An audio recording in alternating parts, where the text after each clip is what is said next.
Na va, atvykau į Pasvalio rajoną.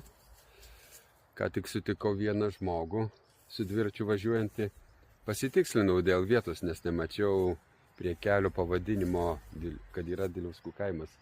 Tas kaimas pasirodo nėra toksai mažas ir labai, sakyčiau, apsodintas medžiais, augalais, labai gražus. Tiltelis labai gražiai čia pasitvarkė. Sakė, prieš nepilnai savaitę čia žmonės labai daug aktyviai tvarkėsi, pjovė žolę, grėbojo ir ruošėsi gražiai nemažai šventė, kuri yra tradicinė. Ir štai matau, turi pasistatę sceną Atžalyno bendruomenė. Viskam pasiruošė ir už kelių valandų bus ruošiama garso šviesos technika. Atvažiavau anksčiau, nes man labai patinka pasidomėti kaimo miestelio istorijomis, pakalbinti žmogų.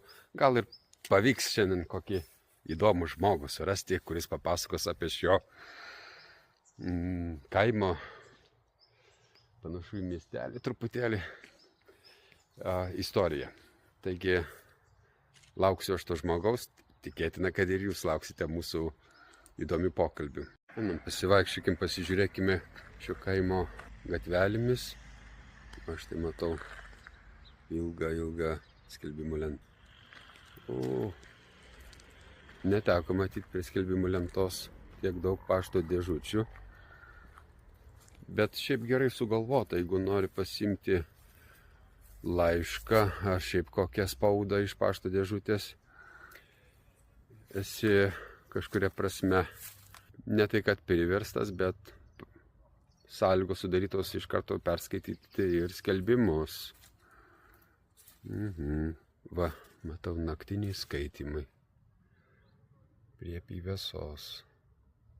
Einam, pasižiūrėsime.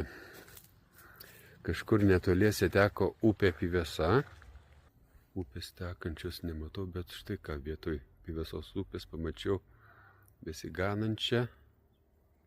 Gerai, einam toliau žiūrėti, kas čia įdomaus yra šiame kaimelyje. Aha.